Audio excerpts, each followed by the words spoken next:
പിതാവിൻ്റെയും പുത്രൻ്റെയും പരിശുദ്ധാത്മാവിൻ്റെയും നാമത്തിൽ ആമേൻ. വിശുദ്ധ ലൂക്കായുടെ സുവിശേഷം 1-ാം അധ്യായം 38-ാം വാക്യം.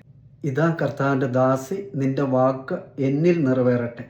രക്ഷകന്റെ ജനനത്തെക്കുറിച്ച് തന്നെ അറിയിച്ച ഗബ്രിയേൽ ദൂതൻ വഴി കന്യകാമറിയം കർത്താവായ ദൈവത്തിന് നൽകിയ സമ്മതപത്രം.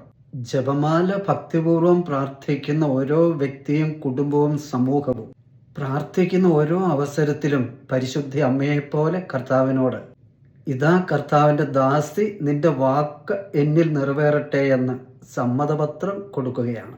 ജപമാല പ്രാർത്ഥന അനുഭവമാകാൻ യേശു രഹസ്യങ്ങൾ മനസ്സിൽ ധ്യാനിച്ച് ആ വചനരംഗങ്ങൾ മനസ്സിൽ കണ്ട് ഓരോ പ്രാർത്ഥനയും ആരിൽ നിന്ന് എവിടെ നിന്ന് ലഭിച്ചു എന്ന് ബോധ്യത്തിൽ നടത്തേണ്ട യേശു ധ്യാനമാണ് കൊന്ത നമസ്കാരം.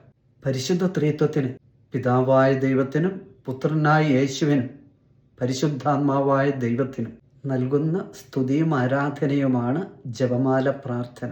ത്രിത്വിക ദൈവത്തെ സ്തുതിച്ചു മഹത്വപ്പെടുത്തുകയാണ് ഓരോ തവണയും ഹൃദയപൂർവ്വം ജപമാല പ്രാർത്ഥിക്കുമ്പോൾ.